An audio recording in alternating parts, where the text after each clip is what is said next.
Hi, welcome to U.S. History since 1877. This is History 1302. My name is Alfonso R. Lopez, and I'll be your instructor for this class this spring semester. Now, what we're going to be doing in this video presentation is to go over the syllabus, a document that is already available on Blackboard, and also go over the most important elements of the syllabus in terms of identifying the course requirements, in terms of textbooks and so on. Also explaining the method of instruction, the mode of learning. In other words, what is your responsibility as a student on a weekly basis to be able to learn the material, what exactly is the method of instruction. All of that is going to be explained very thoroughly here. And also, we're going to look at exams, how exams are going to be formatted, how to prepare for them, what to avoid, and so on. We're going to be talking about extra credit assignments as well. This is also very important. And towards the end, we're going to be talking about a course assignment that is due at the end of the course. Is going to be due late April, early May. Okay. All of that is going to be explained very thoroughly. I highly recommend that you watch this video presentation as thoroughly as possible, because it's not just going to explain the class requirements and expectations and assignments and exams, but also kind of explain how all of those elements of this course are organized in the Blackboard Ultra interface as well. So this is really a guidance and orientation video that is going to be very, very helpful for you to be able to navigate this course, be able to identify the major sections of the course on Blackboard, and also how to actually proceed forward with the instruction and the exams. Okay.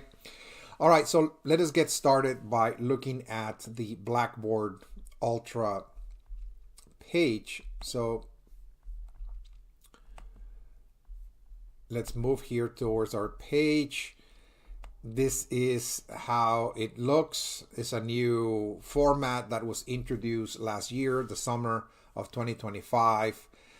And it's slightly different from the previous version. So it is very easy to navigate, by the way. And in this course, everything is pretty much located under content. As you can see, there's a menu bar on the top of the page. There, of course, you can go into different components of this course. The content component is where everything is located. The syllabus, the instructional materials, the course assignments, and where to submit the work, everything is located here. Okay, so even at the very end, as you can see of the page, you're going to find also important components of this course, which is more technical, like the course evaluation, online tutoring, for instance, and college policies and support services. So if you're trying to locate, for example, a certain department in the college for a support service, whether it's tech support or accessibility services and so on, that is the link that will take you to the address and phone number, etc., where you need to go to. Okay. All right. So let us get started by looking at the syllabus. When you just click on this link, syllabus, I'd make sure to include, of course, the syllabus, put it here on a readable page, and this is a very, very important document. Everything that you need to know about this course is stated here. It's about 10, 12 pages in length, thereabouts. And like I said, everything you need to know is stated here. Now, of course, if you still need to contact me for any additional information, please do so, and I will clarify it. But more often than not, when students actually ask me questions, those questions can be answered by looking at the syllabus. Most of the time, not always, of course. So let's start looking at the syllabus. Let's start from the very top. So this is a U.S. history course, History 1302. Now, there in this syllabus, it says section 107 is really the same course for those taking History 1302, section 111 and 141. It's identical. They're just different sections I'm teaching of the same course. So it's the same syllabus. My name is Alfonso R. Lopez. I'll be your instructor for this class this semester. The fastest and easiest way to reach me will be via email. Please understand that although Blackboard provides course messages for students, you can send me a course message through Blackboard. It is easier to respond to emails in this case than Blackboard messages. Blackboard messages sometimes send me a notification via email that a student has written a message on the board, and sometimes it doesn't. So I'm not always informed that there are course messages waiting there to be read. However, when you write the email, I'm instantaneously notified, and I'm checking my emails daily, several times a day. So I will be responding Monday through Friday within a 24-hour period. In the weekends, I might take 48 hours. So if you send an email, let it just say Saturday, I will be responding by Monday morning. Okay. All right. And also, there's a policy by ACC. It's a college policy that all communication between faculty and students must take place within the supplied systems, the college supplied electronic systems. Meaning that if you send me an email from your private email account, I will not be responding to it because it's a college policy. Okay. So that is a very, very important observation due to the fact that from time to time, students send emails from their private accounts and I'm not responding to them, and I have to inform them that it is essential, it is necessary that they send their concerns, their questions through their ACC email account. Okay. All right. So we are going to require a text for this course, and this is the required text. It's called Reading American Horizons, Primary Sources for U.S. History in a Global Context. Make sure you're getting volume 2, because this is for History 1302 since 1865, it says there. And you're also getting the 4th edition.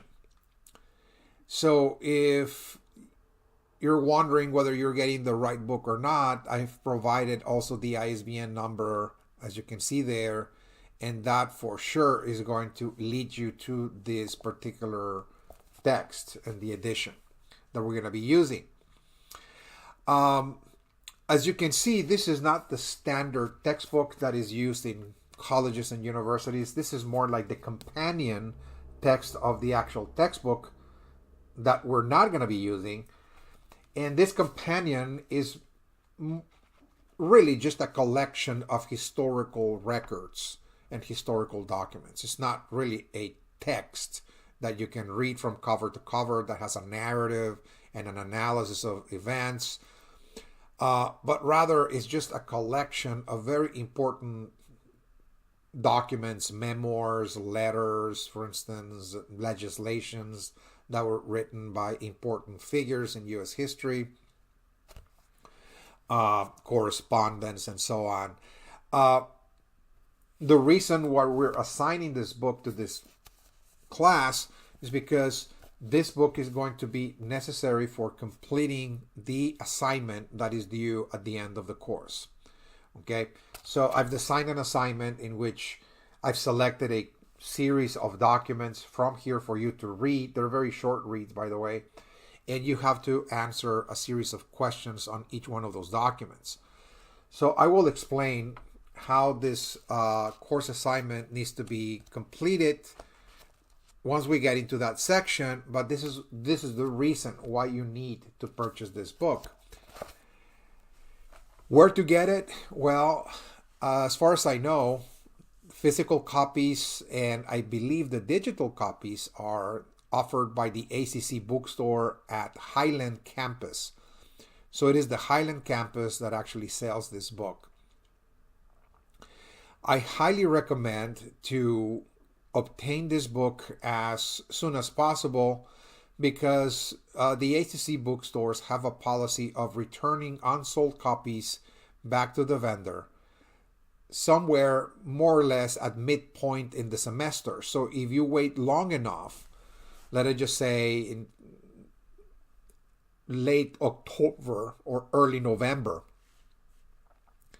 it is not going to be guaranteed that the ACC bookstores are going to have it on stock, just because they start returning unsold copies, assuming that students who did not buy the book by then either did not need it or bought it somewhere else. Okay, so I highly recommend getting this book within the next few weeks, if possible.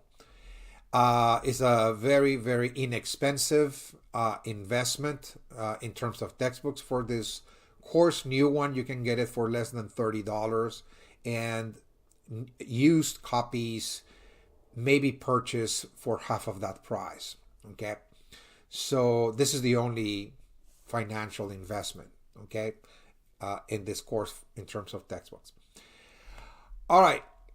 So this is an online asynchronous course. The course will be delivered fully online without any designated class meetings for real-time instruction or faculty and student interaction, which is very flexible because students are presented with all of the materials and the instruction, the lessons and the like. And of course, there are due dates. I will be looking at that again as we move along. There are due dates when the exams must be completed, and also the course assignment when it has to be submitted as well. But other than that, students are free to tailor their own schedules and proceed with this course based on their own, of course, work and family responsibilities. My recommendation is to kind of reserve some time each week to review the materials for this course. And don't wait until, let us just say, as the exam is approaching, to just kind of review everything for that exam in a day or two or in several days, because it's just going to be too much to deal with. So instead of doing that, just kind of reserve some space, some time each week to kind of review the material. I will be explaining in just a few moments how this is going to take place, but that's my recommendation. Okay.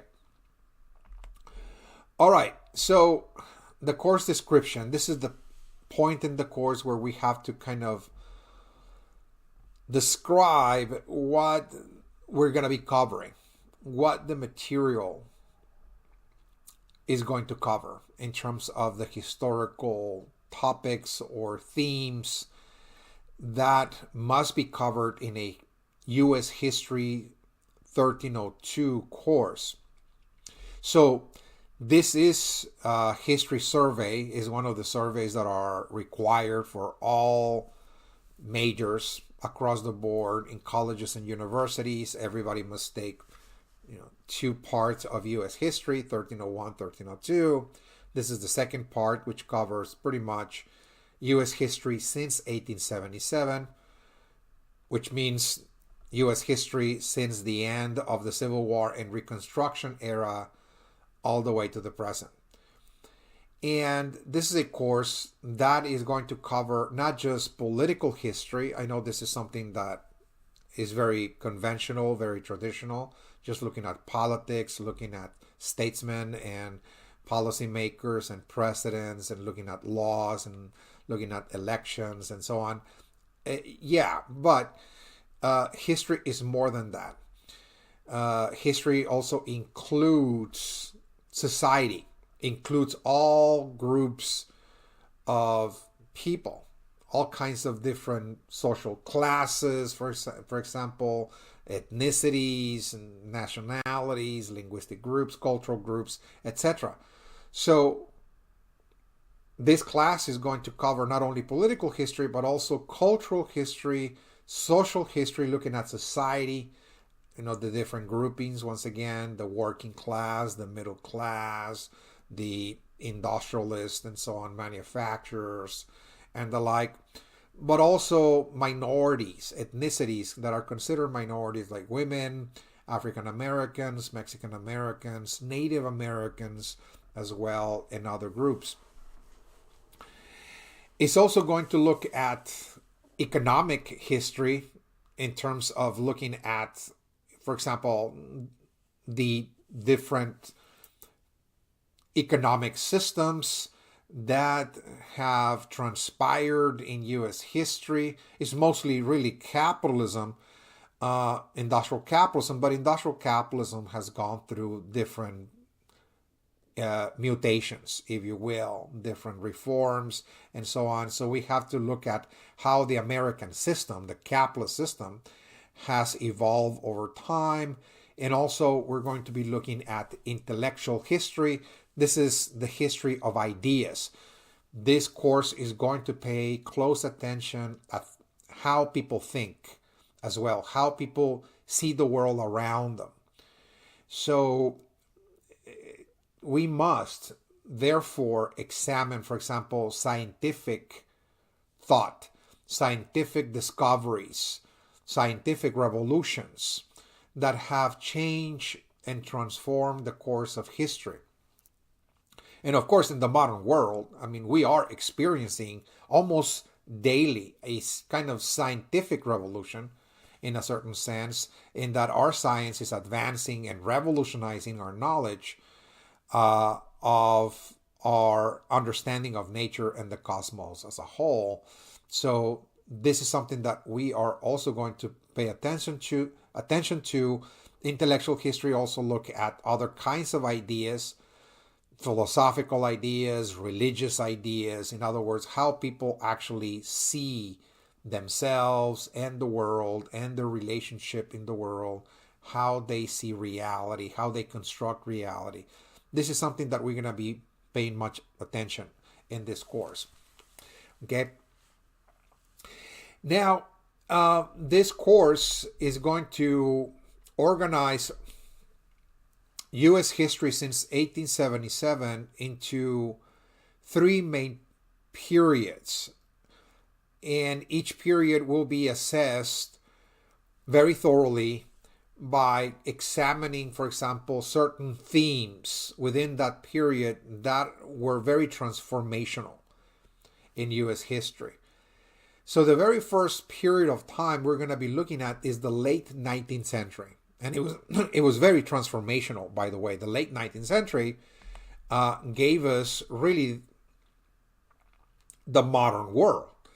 This is the beginning of modernity, if you will, industrial civilization, and a modern society with a modern culture. The way, again, we kind of live today, in other words, the world that we live in today was born in the late 19th century. We live in the modern world, by the way. And in that period of time, we're going to examine three themes, or three, let us just say, important transformational trends or events that really build modern America. Okay, the first one is going to be the Industrial Revolution. The Industrial Revolution. Okay, there was an Industrial Revolution in the United States in the late 19th century that occurred across the country, not just in one region, but in pretty much the entire country, the North, the South, and the West. So we're going to look at how the Industrial Revolution transformed American culture and society in very profound ways. The industrialization of America, that is to say. Okay, that gave us large industrial cities, started to build a large middle class, professionals and managers, for instance, and investors as well. And it is also a time in which we see increasing immigration, particularly from Europe. So we see also the formation of a very multi-ethnic, multicultural society in the United States during this period of time. Okay? All of that is going to be assessed, and how all of those changes, the Industrial Revolution, the growth of big cities, the formation of different social classes like the industrial working class, the middle class, and so on, immigration, how is this going to change and impact the lives of Americans during this time? We're going to see that very thoroughly as it occurred in the North, South, and West. And of course, we have to assess also how this is going to affect the lives of Native Americans who lived in the so-called Wild West, as the West is being transformed and is being developed and industrialized, how the lives of millions of Native Americans are going to be impacted during this time as well. Another theme we're going to be looking at in this very first historical period is going to be the idea of progress. We're going to be examining that, how Americans really endorsed, embraced this notion that what was really taking place in the world was one of the laws of nature at work. You know, Americans, as well as other peoples, let us just say Europeans, really believed that progress was one of the laws of nature, that everything was improving in history, that human beings were getting better and better as we're moving along. Okay, and we're going to be examining that idea as how Americans were thinking about it in their surrounding society and culture. One of those areas was the area of science and technology. There's going to be an intense effort in the late 19th century to institute this new science called modern science, or physics for that matter, and kind of use it in order to discover more and more about the natural world, in order to not only gather more knowledge, but use that knowledge to create a new civilization. A new civilization that will be a high-tech civilization, a technological civilization, if you will. So there was this belief that science and technology were going to be the saviors of humanity. You know, we're going to be examining that.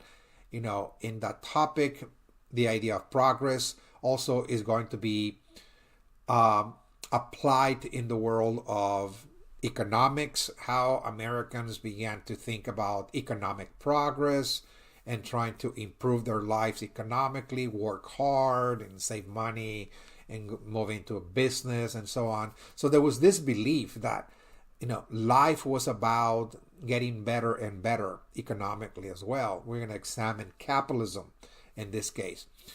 And also, progress was interpreted also as evolution. We're going to see that the theory of evolution was introduced in the late 19th century, in the mid 19th century, by the way, but it became mainstream in the late 19th century.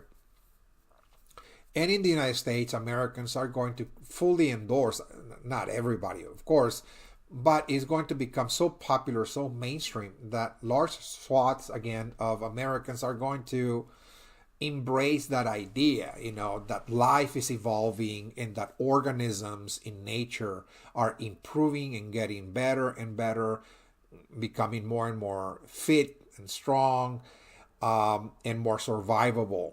This idea of the survival of the fittest, and how this is going to impact the way Americans are going to look at the country, how Americans are going to look at their own society, at their own system, at their own civilization, and how they're going to apply it also to foreign policy.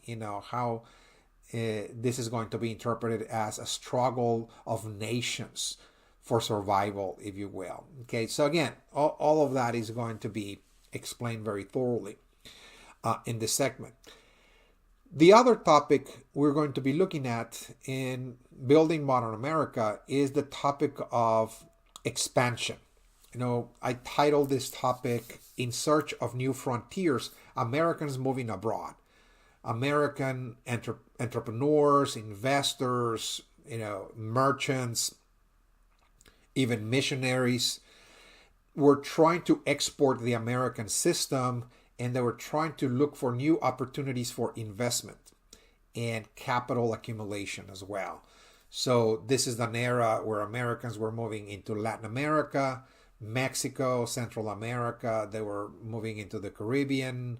They were moving also into places like China, Japan, Africa, and the like, in search for new capitalist opportunities.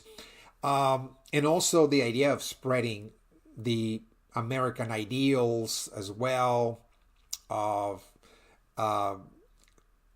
republicanism and liberalism, etc., and also Christianity.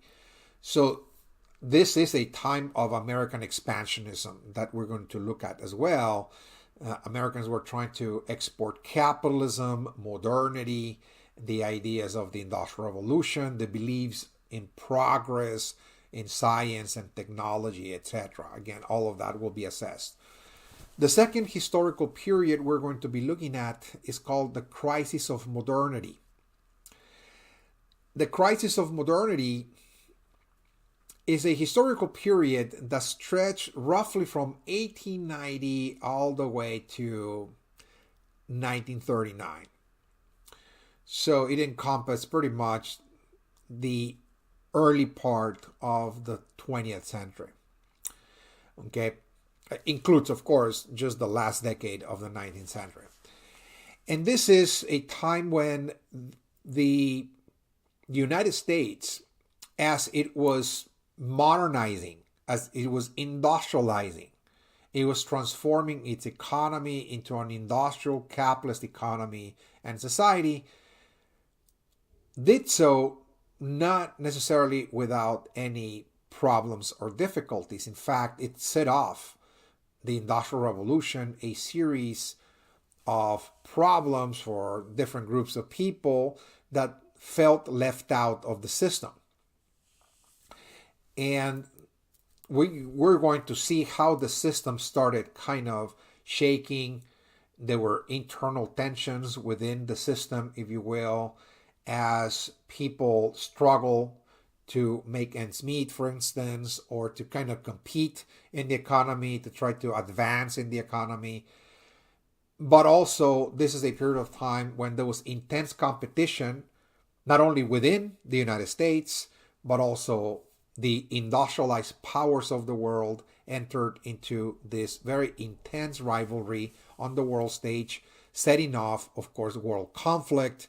And that world conflict was World War I.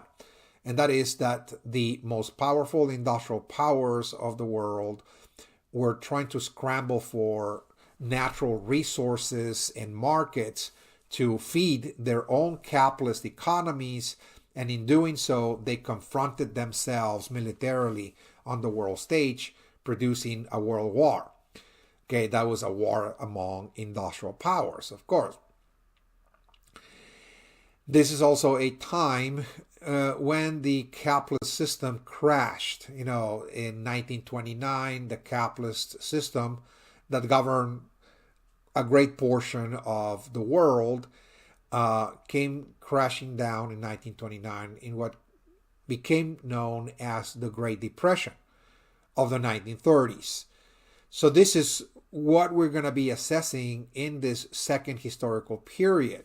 First, we're going to look at popular reform movements, how Americans were struggling to compete in the economy and to advance economically, and those that were left out started organizing politically, launching their own movements, political movements inside the United States that wanted to reform the capitalist system to make it more just and more democratic. The movement of farmers, the political movement of industrial workers, and also political movement of middle class intellectuals and small shopkeepers and so on.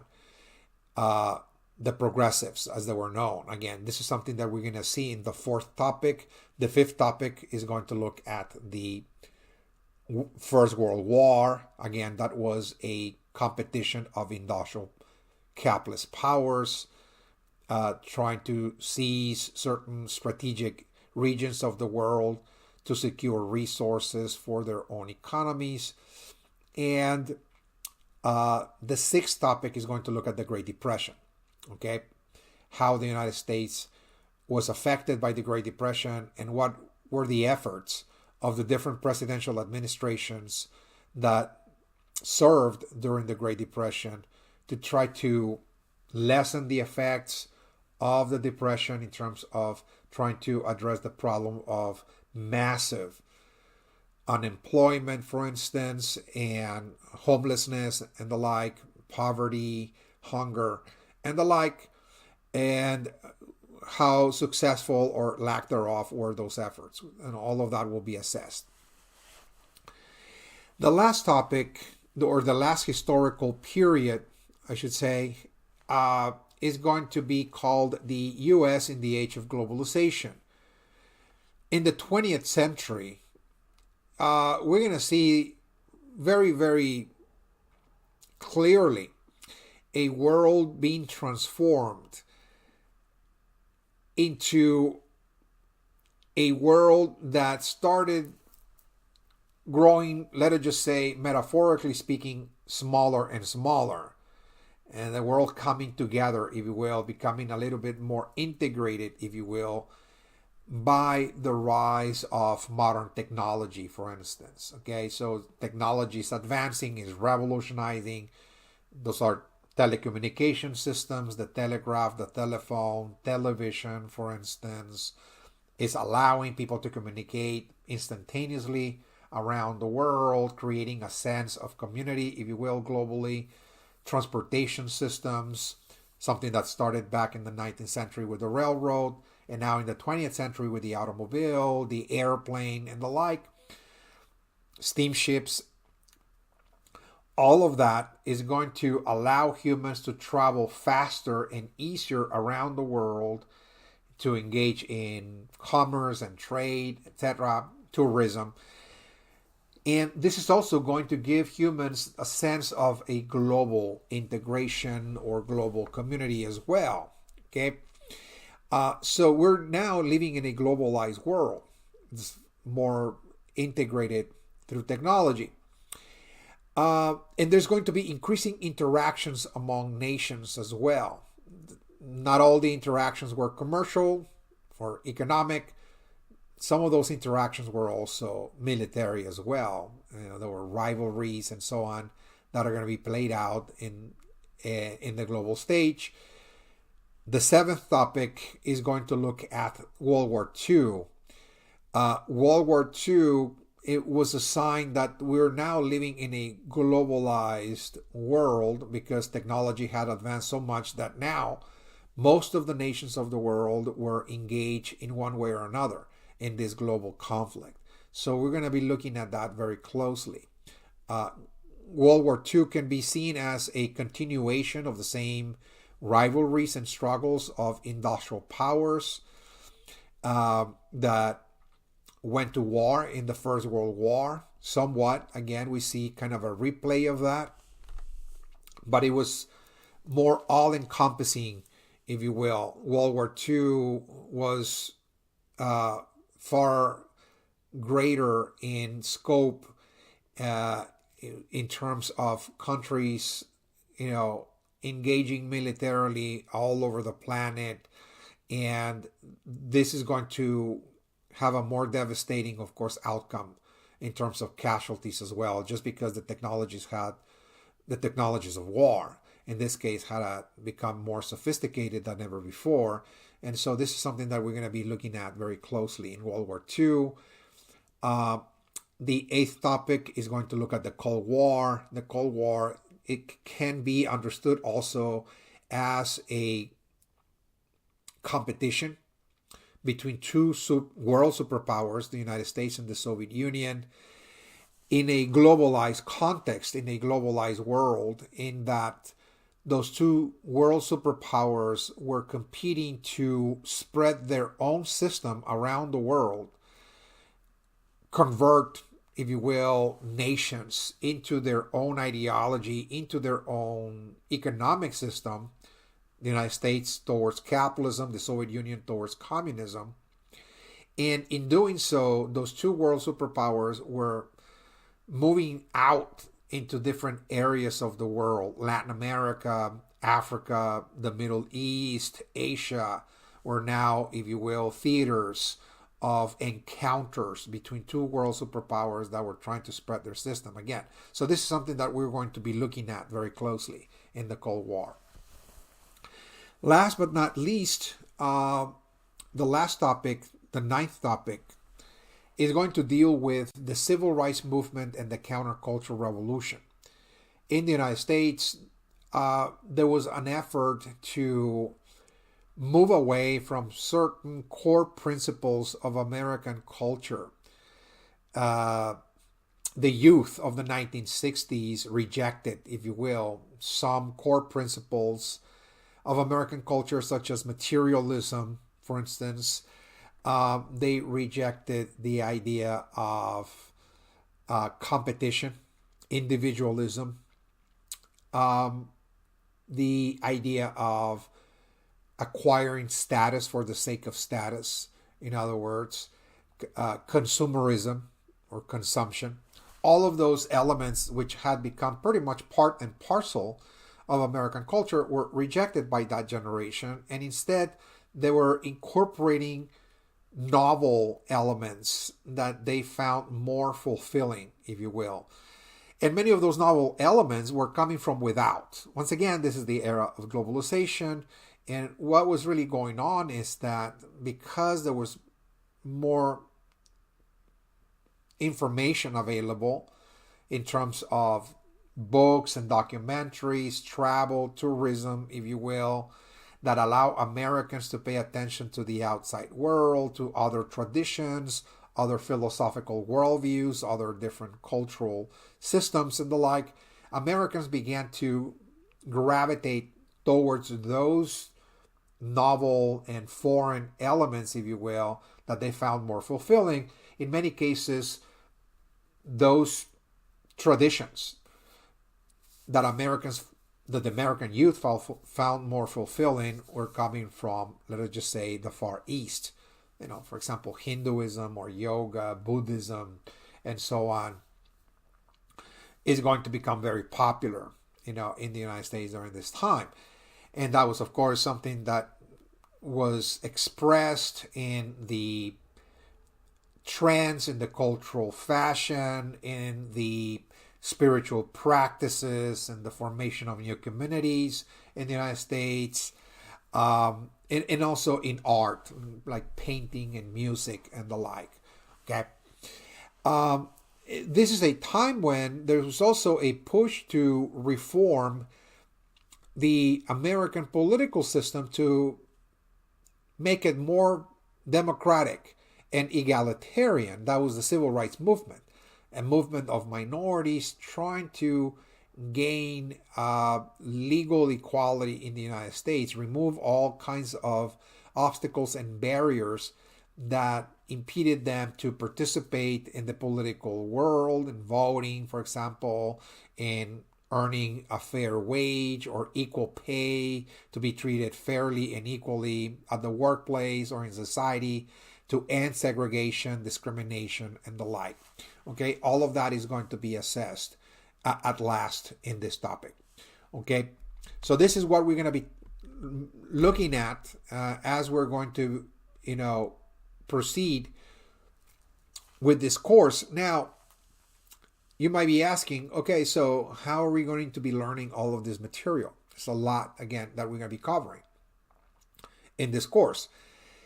Now, the mode of learning, how are you going to be learning this material, is you're going to be learning this material through recorded video lectures.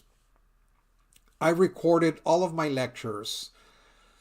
The way I teach this material, let us just say in a face-to-face class, in an in-person format, if you will. Okay, I'm using the same software as the one I'm using right now, so you'll be able to hear me. You'll be able to see an outline on your screen. I use outlines, and so you see bullet points. I have written, of course, the important information there for you to use it as a guide. I'm actually highlighting what is important for you to take notes and so on. I use, of course, in the lecture outlines, graphs and maps and pictures and the like, just visual aids in general. And so I've recorded all my lectures, and they're already posted on Blackboard under instructional materials. When you click on instructional materials, let us just move to that section. Instructional materials, when you click on there, you're going to find two folders. One is called recorded video lectures, and the other one is the lecture outlines. Again, so you got the lectures on the top folder and the outlines on the bottom folder. So you click on recorded video lectures, you're going to find 9 folders, and those are the 9 topics we're going to be covering here. Okay, so once again, the historical material is organized thematically. It's not moving year by year chronologically what is happening each month and each year in U.S. history, but rather we select a theme and we only concentrate on that theme and discuss it in a series of lectures. Each theme, in this case, each folder contains 3 videos. As you can see, they span for about an hour and 20 minutes. So your responsibility is to be watching those videos in this sequence, okay, in this order. And take notes as if you will be taking notes in a face-to-face class. And all of this information is going to be covered in the exam. So the exams do not cover anything outside of the lectures at all. They're not needed. In fact, the instructions of the exams indicate that the answers for the questions presented on the exams must come from the lectures and nothing else. So again, it's very important that you watch the lectures because, when students address those questions of the exams by using outside sources, they use other kinds of sources, books or documentaries, they go online and so on, they gather the material and try to answer the questions, they fail the exam. Because what that has demonstrated is that they have not reviewed the material. They have not learned, in other words, or reviewed the information that this class is offering. Okay? In other words, they have not been present in this class. Okay? So this is, again, the core of this class is the lectures, is watching the lectures, taking notes, and using that information to write the answers of the exams. and nothing else. This is, for me, what demonstrates that a student has been participating, has been present, has been diligent and disciplined in fulfilling the responsibilities of reviewing the material, learning the material, and passing the exams. Okay? So, once again, please refrain from using any other kind of outside source, whatever that source might be. Might be previous knowledge from another class you took in the past, might be, your own personal knowledge or readings that you've done and so on. That's all fine. I'm not saying that that's wrong.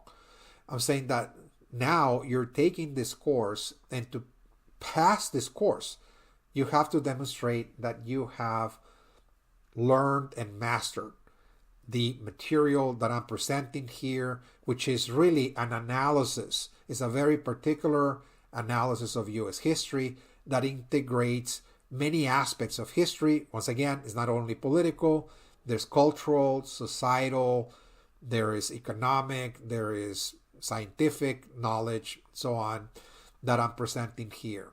Okay? So, every week, I will be sending you reminders, emails saying, this week we should be reviewing the first topic, session 1. And I will select either Monday or Wednesday or Tuesday and Thursday, 2 days, to let you know that now is time to move into the next lecture. Now review session 2 of the first topic.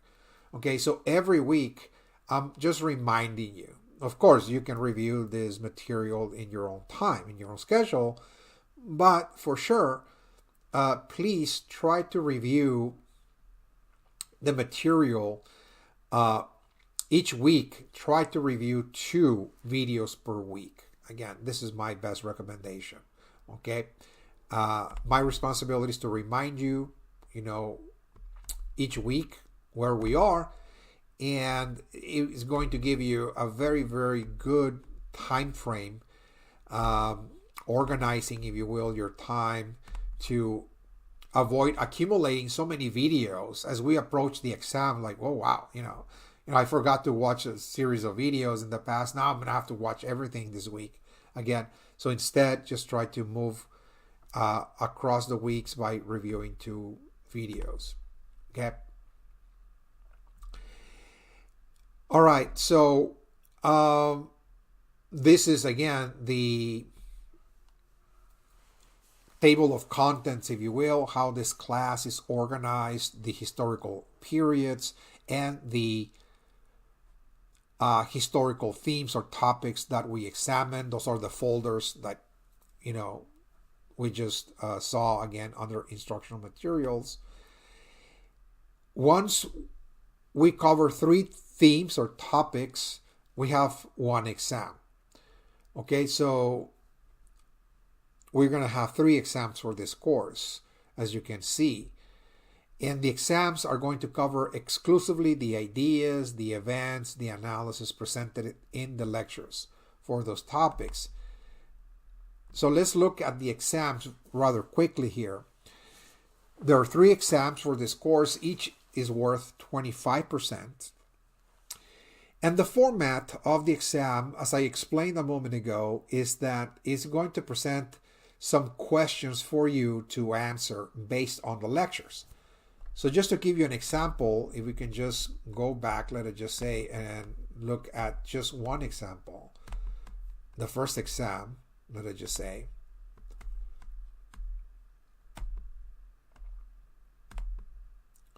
We click on this.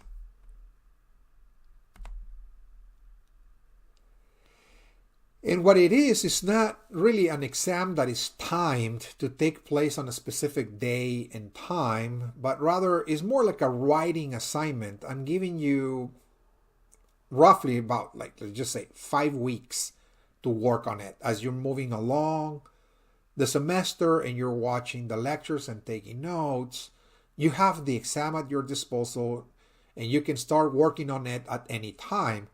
It has to be ready to be submitted by the due date, in this case February the 26th, again, is the due date for the first exam. So you have from now until that time to work on this exam. So it's a writing assignment. You type it on your computer. The guidelines are there. You have to be double spaced, specific font, page number. It has to be, have a cover page, and so on and so forth. But it consists of two parts. Part one, the topic section, allows you to select only one topic from a set of two. So again, you can actually just concentrate on one topic. You can say, well, I can either do the second topic on the transformations of American society and the economy because of the Industrial Revolution, how the United States was transformed, or I can actually do In Search of New Frontiers, how Americans were moving abroad, for instance. Which one do I feel more compelled to actually review and learn and so on? It's up to you. You want to learn more about what was really happening here in the United States with the Industrial Revolution, how the lives of Americans were changing with industry, the rise of big cities and the like, immigration and all of that. Or you want to learn more about how Americans were trying to transform other areas of the world and kind of export the American system and the like. So review the lectures for that particular topic, and then after taking notes, answer those questions in that order. So it's not really English composition like an essay, for example, but rather it's just a question and answer format. Just look at the question and answer each question in that order as fully as possible, with plenty of details and elaboration. Try to explain very thoroughly the ideas presented in the lectures as opposed to just mentioning them. That's my best advice. Don't assume that I know what you're talking about, because I don't. I mean, you have to explain whether you're talking about, Americans moved abroad because they felt that they had a sense of mission. It was called manifest destiny. But if you don't explain what manifest destiny is, that American sense of mission, that they had the right to expand, if you will, American civilization into the wilderness and so on. If you don't explain that very thoroughly, well, that is something that will be lacking and more than likely will result in points deduction. So try to be very descriptive, try to explain very thoroughly, don't fall short in your elaborations, try to be very detailed, as you're moving from one question to the next. Just for part one, you need at the very least 5 full pages double space, just at the very least. Of course, you can go overboard. There will be no problem with that. But at the very least, 5 full pages, okay? Part two is going to concentrate on another topic, so everybody must do in order to earn the additional 30 points, because part one can only offer 70 points. So if you want those additional 30 points, you must do part two. And of course, part two requires that you review another topic. So everybody must do that. Of course, the idea of progress. And here you review that topic, take notes, and address 3 key terms or key themes. I will say those are not just definitional. Those are actually kind of small themes or small topics that you must fully elaborate on. Okay? Select 3, the ones you feel most compelled. Can be the birth of modern science, the technological revolution, can be capitalism, the theory of evolution or social Darwinism, whatever. But try to explain it. In other words, this is not just a definition or identification. This is something that you must explain very thoroughly. What is Darwin's theory of evolution? Okay, how did he devise that idea? Or his influences? What kind of material evidence he used, what he actually proposed about life in general in the world, and how life works in the planet, and so on. So this is something that must be thoroughly explained for 30 points. Now, this is a take-home assignment. You have 5 weeks to complete. Each exam is formatted identical, so the second and the finals are exactly identical in this regard.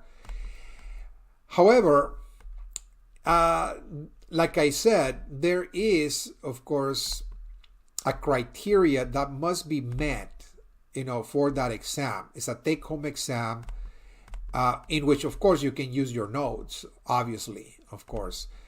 But the requirements, the criteria is that you are not allowed to use any other kind of source other than the lectures. Only the lectures and that material will be allowed in the answers of the exam.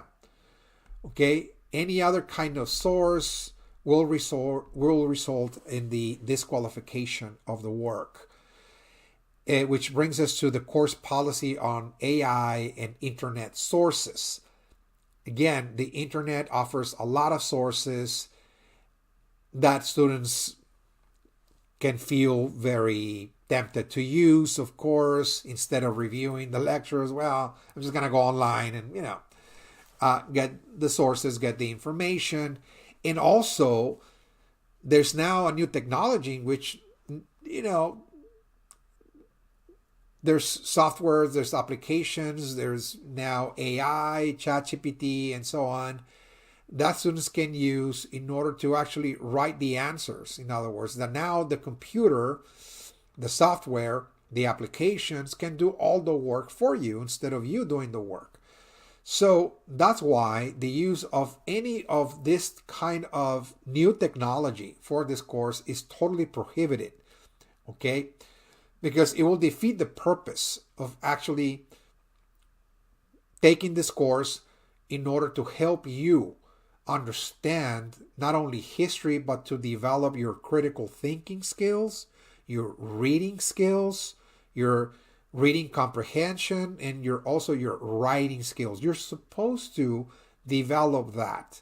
It's something that must be worked on, in other words. It's a discipline. And if you outsource those faculties to a computer so the computer can do it for you, you're not going to develop them. Okay? So the use of any kind of outside source, internet sources, or the use of AI, ChatGPT, etc., all of that in writing the exams will result in the disqualification of the work. And again, this happens every semester. Despite me providing all of this guidance and warnings and so on, and rules and regulations, and stating them over and over again, there are some students that just think that they can get away with it. And of course, I can spot very easily. There's software that we use as well as professors that enable us to detect, of course, plagiarism, to detect the use of AI and so on. So again, we also have that technology as well. So it's not just, that students have it and we don't. I mean, we do. So we must read an organic, original work that is coming from the student in order to grant the student full credit. Otherwise, the student is not going to earn a passing grade in this course. Okay? So again, this is a very, very important announcement. I hope you took note of this, because it will just avoid you so many problems, in the future. Not only in this class, but in the future ahead as well. Okay? All right. So there will be 3 extra credit assignments available to everybody regardless of grade standing. This is open to all. They're already loaded on Blackboard under course assignments. When you click on that folder, course assignments, all the assignments for this course are located here. Now, the extra credit assignments are not mandatory. This is only when students want to boost their grades and add points towards their exams. There are 3 extra credit assignments that award 10 points, which can be used to any of the exams. Okay. It requires students, in some cases, reading an article and writing, addressing some questions based on the content of the article, or watching a documentary. Okay, either or. Now, a technical piece of information here is that students have until April 27th to withdraw from this course without affecting their GPA or their academic records, or perhaps even financial aid. I'm not sure about that. But you have until the 27th of April. Past that deadline, students will be earning whatever grade they got in this course for the work they submitted. So even if you did not submit any of the work, any exam, did not participate, but failed to withdraw from the course by the due date, you will be receiving, of course, an F at the end of the semester. Okay, so just be mindful of that. Now, if you are struggling, let us just say in the semester, and you just, let us just because of work schedules and so on, and you need an extension, etc., to submit an assignment or an exam and so on, please let me know. I mean, I'm trying to encourage students to actually stay in the course as much as possible to try to finish it. And if that requires, of course, getting some minor extensions here and there, again, so be it. Now, if there's something out of your control, out of your reach, that you cannot continue this course, I totally understand and I respect that. Okay. All right. So last but not least, there is a major course assignment due at the end of this course, and it's going to be based on this textbook right here. Please get this textbook within the next few weeks if possible. Let us just say if you can get it sometime in September. Sorry, I think this is the fall. This is the spring. I'm sorry. So yeah, sometime during February. I'm sorry about that. So if you get it sometime during February, you're going to be okay. Because you're not going to be scrambling to get this textbook if the college decides to start sending those unsold copies back. It will be very difficult to do so at the very end of the semester. And I've selected for this assignment, called the Study Questions Report, about 10 documents. They're a very short read. You read those documents and you answer some questions on them. Okay, as thoroughly as possible. Everything has to be written in the same document. They're not separate, if you will, files. Everything is within one file. And as a whole, this document must be 10 pages in length, double spaced. Okay, ideally, the answers per document must be about a page each. So each document presents like 2 questions. So you answer those 2 questions and you reach a page thereabouts.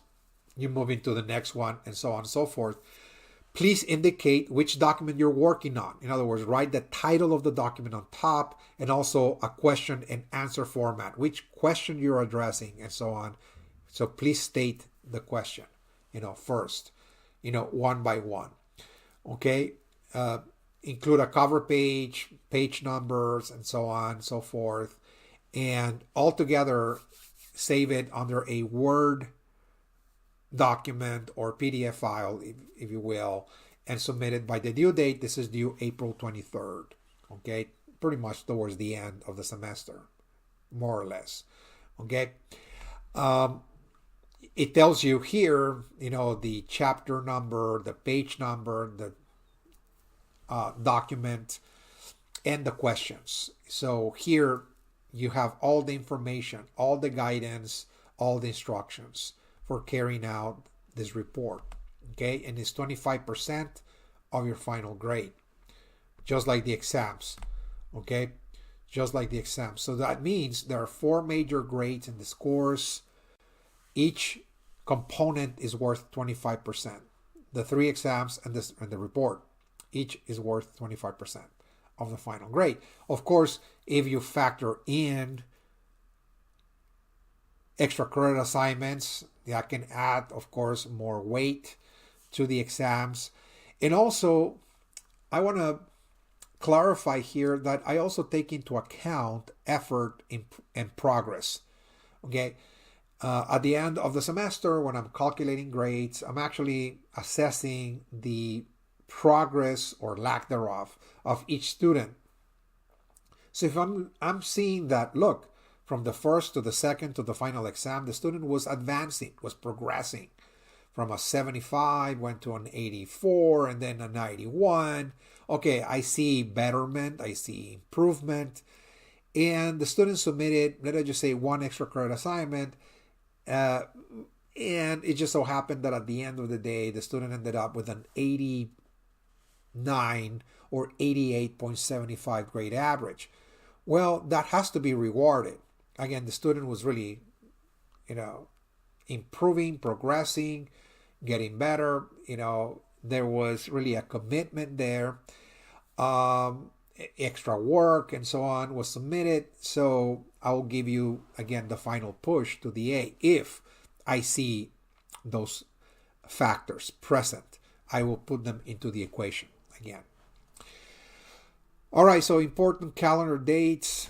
You got the first day of class on January the 20th. Spring break will be from March 16th to the 20th. April 27th is the last day to drop or withdraw from this course. And the final exams will take place in the last week from May 11th to the 15th. The last pages of the syllabus look more at the week by week lectures that we're covering and where we're having an exam.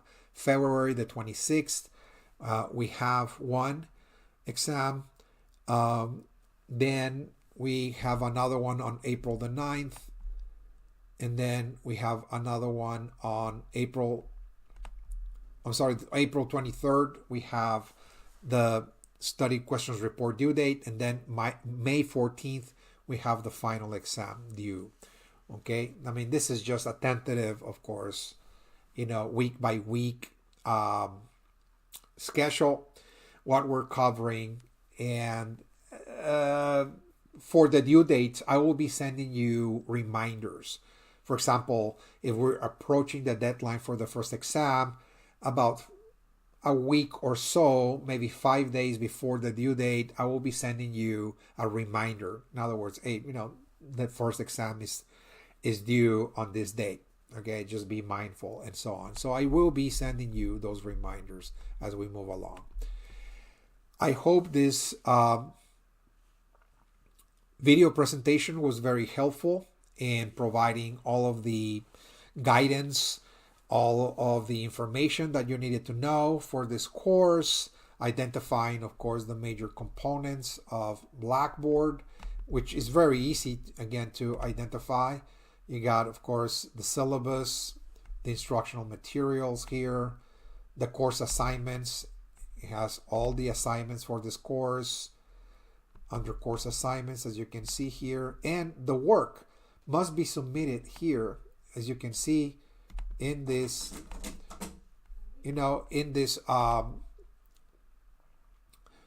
section. When you're finally ready to submit your work, you say the first exam or the second exam, the final exam, etc., you go to submit work and there's going to be an upload tab. You click on that link and there's going to be an upload tab for you where to upload the work. Okay, so whether it's just extra credit assignments, the report, and the exams, everything is submitted here in this section right here. Okay, this video presentation will be located at the very top where it says class introduction.